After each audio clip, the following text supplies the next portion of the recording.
সবুজ প্রকৃতি ঘেরা জাহাঙ্গীরনগর বিশ্ববিদ্যালয় ক্যাম্পাসে শিক্ষার্থীদের মনে বইছে আনন্দের জোয়ার। দীর্ঘ ৩২ বছর পর ছাত্র সংসদ নির্বাচনের খবরে শিক্ষার্থী ও ছাত্রনেতা সহ সবাই আছেন খুশামেজে। ক্যাম্পাস, আবাসিক হল, টিএসসি, শহীদ মিনার, মুরাদ চত্বর, ট্রান্সপোর্ট সহ সর্বত্র নির্বাচন নিয়ে আলোচনায় মুখর।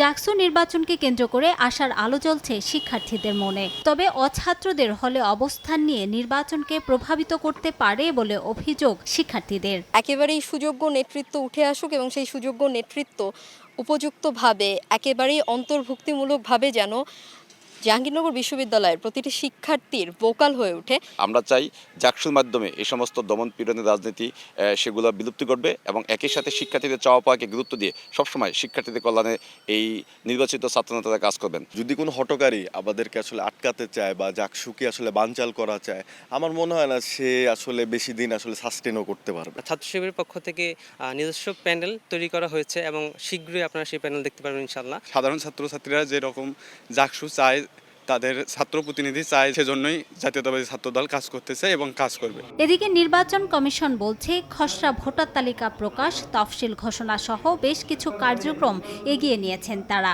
অছাত্রদের হল থেকে বের করে দেওয়ার ব্যাপারে নেওয়া হবে পদক্ষেপ। সচেতনতামূলক কার্যক্রম চালাতে পারবো, কিন্তু নির্বাচন কমিশন হলে তাদেরকে চিহ্নিত করেও দিতে আমরা হয়তো সক্ষম হব, কিন্তু এই হল থেকে সংশ্লিষ্টদের বের করে দেওয়াটা নির্ভর করছে হলের সংশ্লিষ্ট কর্মকর্তা প্রভোস্টদের উপর। তারা একত্রিতভাবে করতে পারেন অথবা আলাদা আলাদাভাবেও করতে পারেন। ১৯৭২ সালে জাহাঙ্গীরনগর বিশ্ববিদ্যালয় প্রতিষ্ঠার পর ৯ বার অনুষ্ঠিত হয় জাকসু নির্বাচন। সবশেষ ১৯৯৩ সালে ২৯ জুলাই এক ছাত্রের বহিষ্কারকে কেন্দ্র করে ছাত্র ও শিক্ষকদের মধ্যে ব্যাপক সংঘর্ষ বাঁধলে সে সময়ে বিশ্ববিদ্যালয় প্রশাসন জাকসু ও হল সংসদ বাতিল করে। এরপর জাকসু নির্বাচন আলোর মুখ দেখেনি।